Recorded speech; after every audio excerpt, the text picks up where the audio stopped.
the auto color thing will fix itself in a little bit. I won't look so orange in about 30 seconds, maybe. Alright, now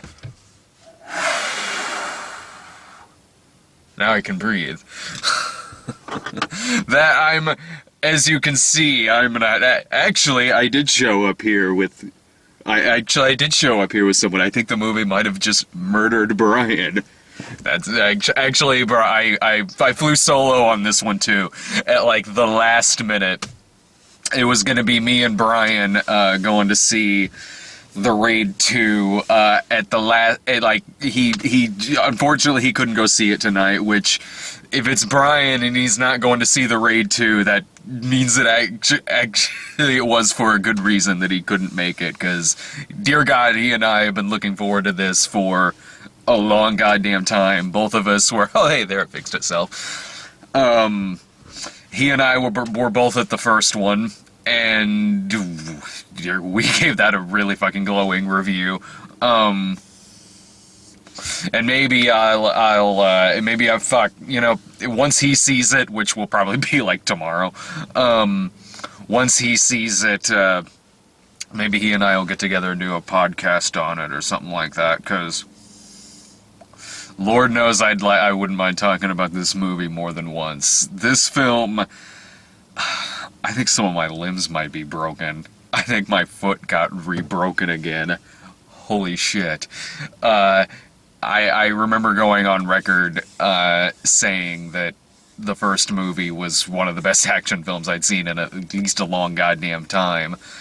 I can say the same thing about this one. He went ahead and made himself the Godfather Part 2 of action movie sequels. I don't really know what to say here, other than, many of you have probably already seen the movie.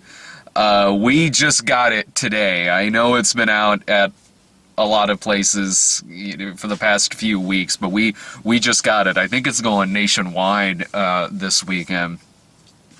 Just stop watching. If you haven't seen it, just stop watching it right now and go see this goddamn thing, because, this is how you really do a sequel. Not just to an action movie, but, man, to anything, really. This is like if the sequel to Dread was Infernal Affairs. This is not just The Raid again. It's not just simply, oh no, there's more guys after them. Now they're held up in another building. It's not that. It's not that kind of sequel. It's not, oh no, it's the same thing, but it's in an airport. It's not that. Not at all. The makers of this film took the characters that they created in the first one. My God, did they expand on that? This is a much more character-driven film. This is a much more plot-heavier film than the other one. The Raid, it's hard. They're both very different movies, but they don't feel like they're separate from each other. They both certainly feel like they're part of the same universe. This is just a movie that, like The Godfather Part 2, it takes a situation that you already know, it takes some characters that you are familiar with, and in 2.5 hours worth, it expands on that. It picks up not long after the first one leaves off, where we have Rama still beat to shit from the events in the first movie. Like, it does pick up moments after the first one.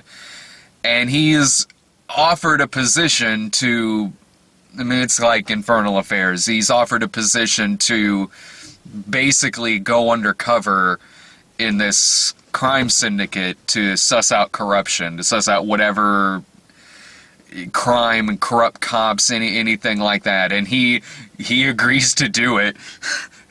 Even after everything in the first one, like, can I get a vacation or something? Like, I don't know, like, I just went through this building, I had like a machete fight, I just like brutalize like a million people. Give me like a day of rest or something. I don't know. In fact, you know what? I think I'll retire.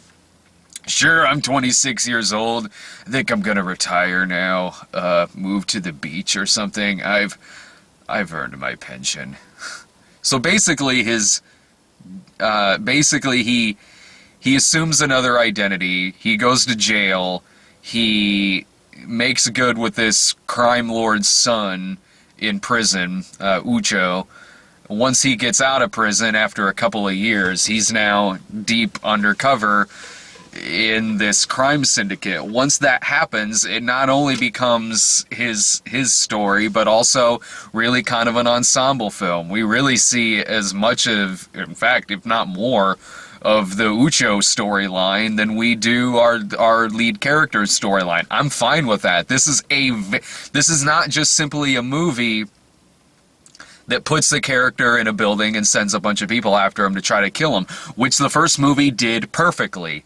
It did. Even, that's a movie about people just beating the unholy shit out of each other, but even with that, even with this simple plot that we are given, it wrote it so well that you knew what every character was about. You felt like you really knew some of these people. The villain, the hero, you just got these people. You felt for the situation that our hero was in that movie. And then here in this one, you multiply that by about 50. I mean, this is every bit as... It's hard to compare it to the first one, because it's like, you know, some days you're in the mood for Die Hard, and some days you're in the mood for Goodfellas, you know? I will say this, I do think that it all depends on what kind of mood I'm in, on which one I would rather watch. If I'm in the mood just for, you know, hey, let's, you know, see some people beat the shit out of each other in a building for a while, let's see them do that incredibly well, yeah, I'll watch The Raid. Of course, it's a great fucking movie. But if I want all that brutality that is in here, tenfold, oh my god, if I want to see all that brutality, but with a lot more character development, a lot more dialogue, a lot more story. Yeah, and that's not a knock on the first one. Because the first one it gives you a simple story, it does it incredibly well, that's its purpose. This one's telling a much grander crime story. This is, by all accounts, an action movie epic. This is an epic crime action film, and it gives action lovers everything you would want out of a movie. It gives you colorful characters, it gives you a good story, it gives you good dialogue, it gives you all these action sequences that you love from the first one, or in this too, and probably more. You have more action and you have more story in this. You get the car chases, you get fighting with hammers, you get bats, baseballs, grills, brooms, machetes, of course, fists, scalpels, shotguns, all of this shit. Like, people are just cattle in this film. There's this disturbing scene where Ucho is basically negotiating with another guy, or they're talking through some of their plans to essentially join forces and take over, like, all of the crime in the city. And as they're talking, as they're kind of hashing through their plan, while this is going on, he's, like, slitting people's throats like they're just pigs. This is some of the best hand-to-hand combat I've seen in an action film. This has one of the best car chases I've seen in a long time, even with items like hammers, just people getting their faces ripped apart. There were times when and I had to do this in the first one too, and I did in this one as well. There were times when I had to just kind of be like, fuck me. Like, it seems like there's like a minute-long shot of a guy, his face just getting grilled. And there's a shot at the end with a guy's face that's just dismantled by a shotgun. Now, I know I'm talking about this as if this is all that's in the movie, that it's just this from beginning to end. It's not. It's not at all. The care that it puts into every single fight scene that is in this movie, and I give such mad respect to the makers of this film, as much care as they put into the car chases, the stunt work, oh my god, the look of the characters, the look of the scenes, the look of the shots, everything, as much care as they put into all of that, to choreography and everything, they put just as much care into the characters in this film.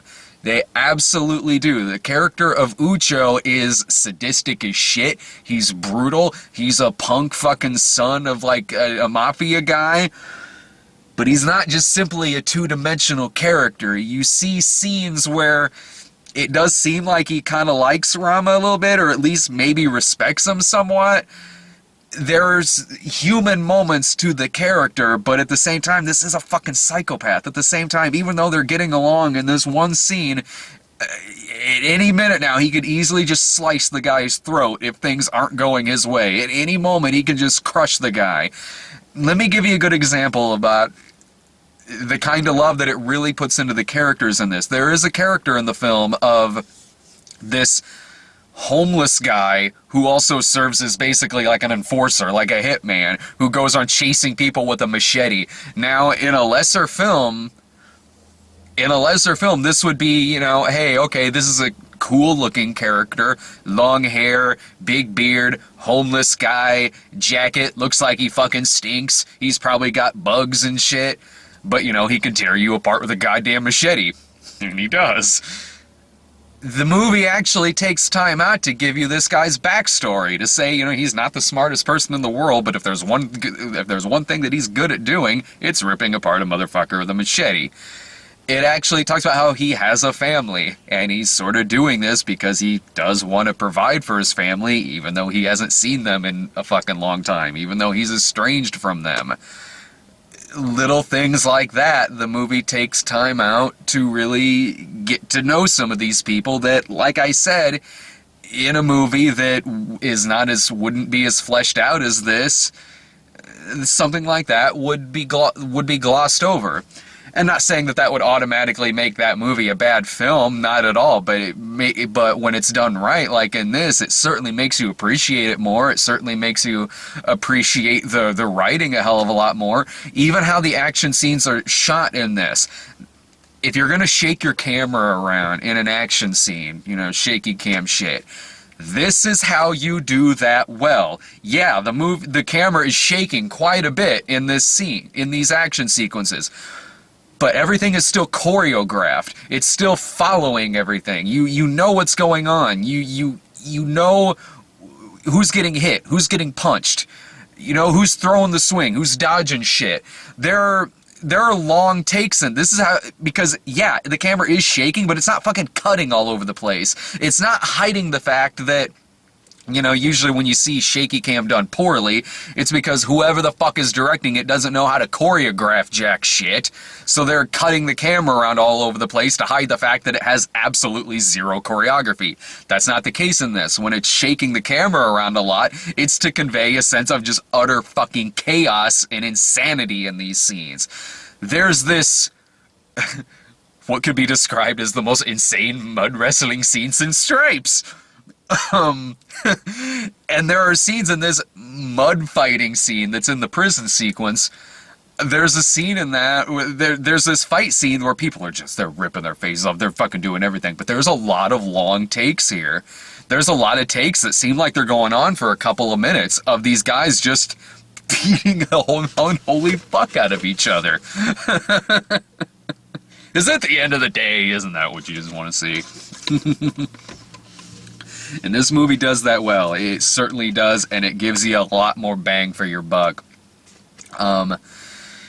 I highly, highly goddamn recommend this movie. I do kind of wish I had someone here to talk about. I do kind of wish I had someone here to bounce shit off of about this movie, because when you see a movie that's this good, we've said this a million goddamn times on here, but when you see a movie that's this fucking good, you don't want to just go to just basically talk about the whole entire thing and, you know, reenact stuff that you thought was hilarious because the movie was bad, or rant and stuff about movies. You don't. This is the kind of sequel that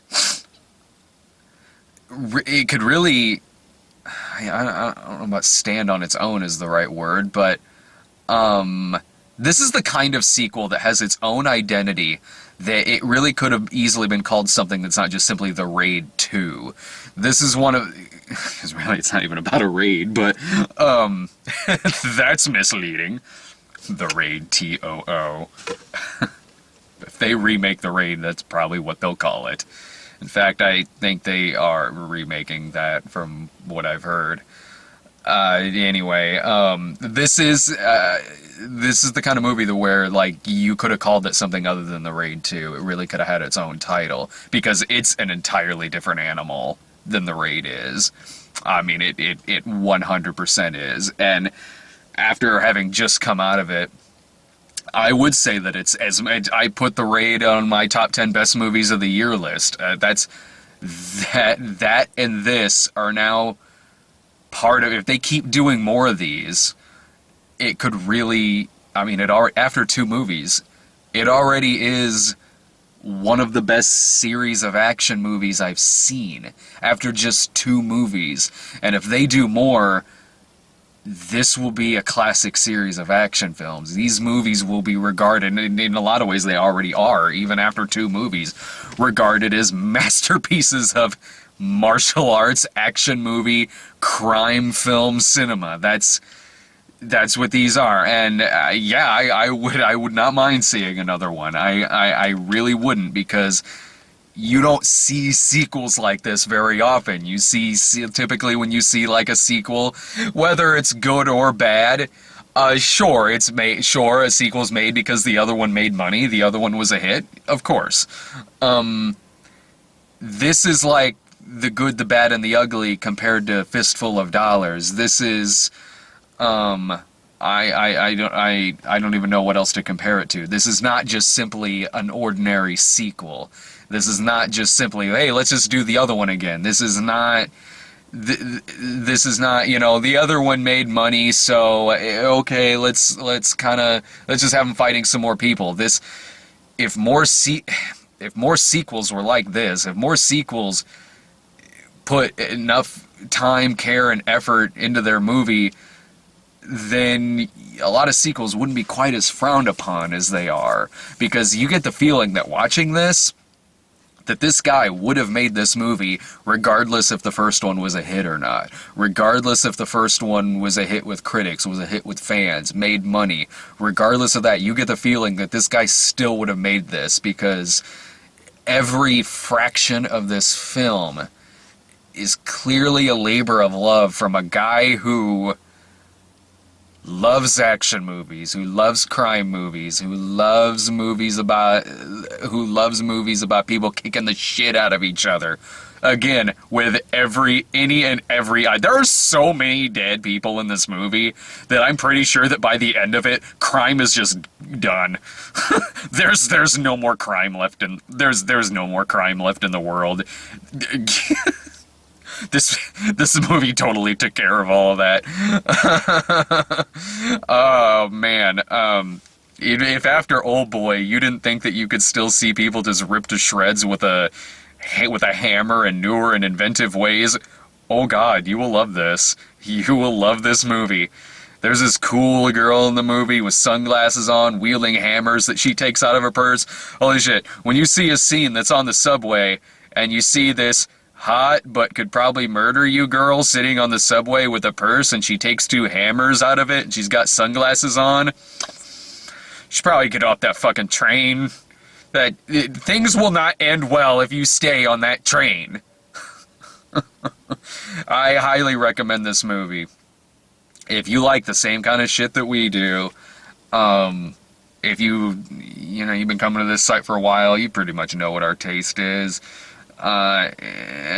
If you like the same stuff as us, hell, even beyond that, I mean, if you're just a fan of action in general, and you don't think it's, for the most part, has been done right in the past several years, or at least not in the way that you prefer, the hard R, the truly adult action film, here you go. I mean, yeah, I said after Sabotage, which even still surprised me how... The hell's calling me? Even... I'm still even surprised that movie was as mainstream as it was. Sabotage. Sabotage was not a great film, but it was just so vulgar, and it was the kind of vulgarity that you just simply don't see in a mainstream domestic action film very often. And I remember I said in that, I was like, yeah, if you miss that kind of action movie because it doesn't get done a lot, at least, you know, here in our neck in the woods, go see Sabotage. This one's a far better movie than that. Man, I wish more action movies around here were like this. This is a great film. This is truly, even beyond just an action film. This is a great film. Go see it once. Go see it twice, because you'll get such a satisfying workout after the first time around. You will want to go through that again. I would so go see this movie again. It's 2.5 hours long.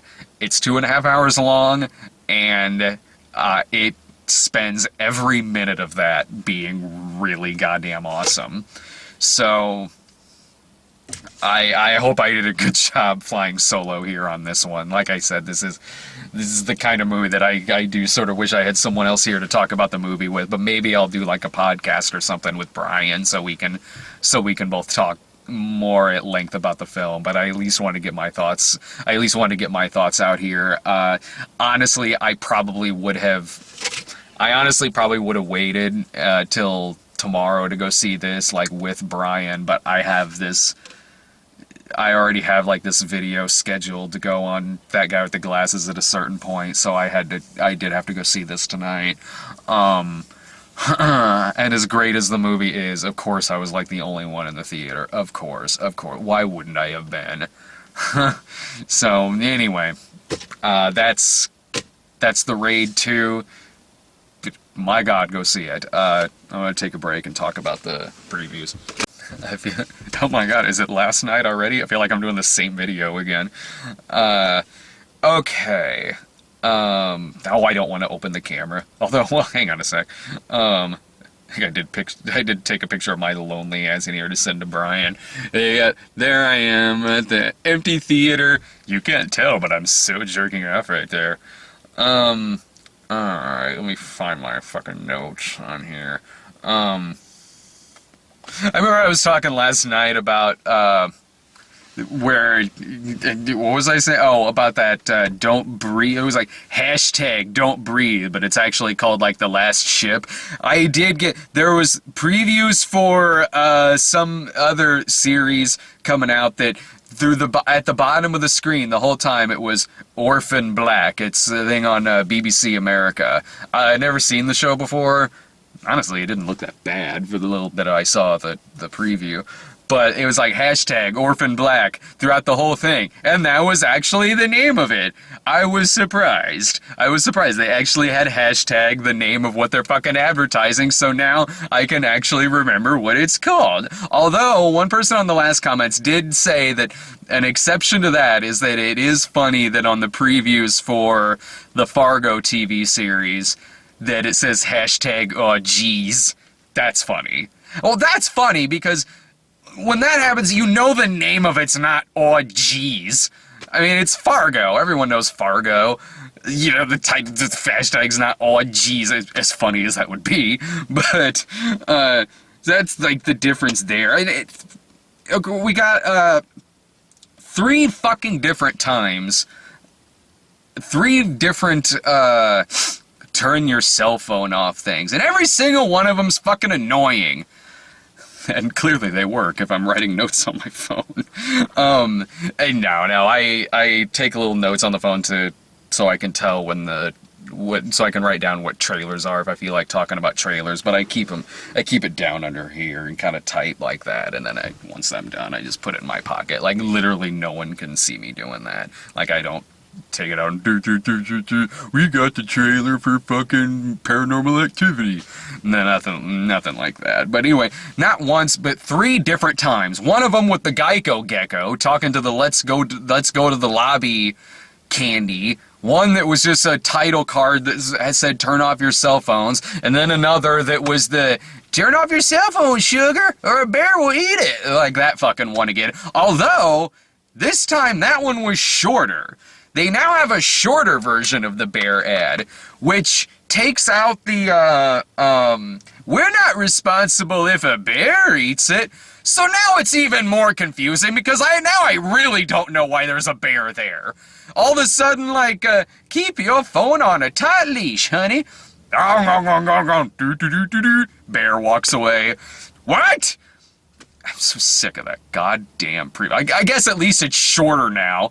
I'll give it that. But really, do we fucking need 3 goddamn turn off your phone things? If you're still gonna fuck around on your phone during the movie, you're gonna do it regardless of how many of those things there are. There's not gonna be a situation where one's like, well, I wasn't gonna turn on my phone and make a call or text somebody during it, but they only had one thing at the beginning of it saying to turn off your phone, so I guess they're not fucking serious about it. So fuck them. I'll go ahead and still text on my goddamn phone during the movie anyway. It's not gonna be like that. You're not gonna be like, whew, I was gonna text on it, but they're serious. They had like 3 ads at the beginning of this. In fact, I'm just gonna throw my phone in garbage. No, we don't need 3 fucking ads like that at the beginning of it. Of course, my glasses, jinkies. Oh, we got. I'm mainly talking more about the commercials here because there weren't many previews in front of this. We got that old Sprite ad where Sprite is now the fuel of robots who are rap stars. I've seen that commercial for fucking years. There's a fucking guy, he's in the studio and he's like recording some rap tune and he's not feeling it. So he drinks some Sprite and then turns into a robot and then he gets his tunes back. Okay. I want to drink Sprite so I can rap and turn into a robot. I don't know if this fucking song is it. Last name obnoxious, first name very. That's what it should fucking be. That commercial's annoying, but I've seen it for that's an old commercial. I don't know why they brought that gem back. We only got 2 previews. We only got 2 previews in front of this. I'm fine with that. I'm fine with that. Any other trailer they would have shown, I probably would have seen. We got The Purge 2 again. Still excited. Looks like the most nihilistic fucking thing you'll see. I'm still excited about that. But I hadn't seen a trailer for this yet. I mean, I've heard enough about the movie. This is my first time actually seeing a trailer for it. The Scarlett Johansson movie, Under the Skin. From the trailer, I can't tell you word one what the fucking thing's about. It was a well put together trailer, though. Made me fucking interested in the movie. I do kind of want to see that now. Can't tell you what the fucking thing's about. The trailer impressed me. It has a quote in it that says, like, we've found the heir to Stanley Kubrick. Oh, no, dude, don't say that. Be careful when you say stuff like that, because if you start saying stuff like, the heir to such and such, years might go by and you might end up with Lady in the Water and The Happening. I will say that even before it had that, this is the heir to Stanley Kubrick thing in front of it, I was thinking, that the movie looked very Kubrickian because the trailer is very much cut like a Stanley Kubrick trailer. It's very much cut to look like it could be a Stanley Kubrick film. Again, I don't know much about the movie, really. I hear decent things. I hear it's getting pretty decent reviews. The trailer had me sold. Some trailers can just sell you without even knowing really what the movie's about. American Hustle did that last year. I remember the first couple trailers for American Hustle, I would have been like, well, I can't tell you what that's about, but I like its style. I like its soundtrack. It looks like it'll have some disco music in it. Fuck. Let's go see American Hustle. And that turned out to be one of my favorite movies of last year. So I got nothing else. Next week is, what's next week? It's like Transcendence and Haunted House 2. I might actually have to be at that one. I told the boys I was going to go to some more of the bad movies this year. I said I was going to go to like the Tyler Perry movies, but I don't even, since he got let go from Lionsgate, I don't know if he's got anything else coming out this year that he's written and directed. So maybe he'll just be like, all right, well, I'll go to Haunted House 2. Okay. Transcendence and that one, but I might do some during the week as well. We gotta watch Nymphomaniac Volume 2 at some point. I believe the new Nick Cage movie is out on demand now. Joe. I definitely do want to check that out. So, alright, yeah, that's, my final thoughts on the movie. If I could like dislocate my shoulder like Riggs, I would right now. That'd be my final thought. Like, go see this movie, but be prepared. Your bones might get broken. Be very glad this movie's not in 3D, or else you'd probably get shot in the face from the movie. This is a great fucking movie, seriously. If I haven't gotten my point across already, go check it out. I really hope you love the shit out of it. I certainly did. So I'll talk to you guys later.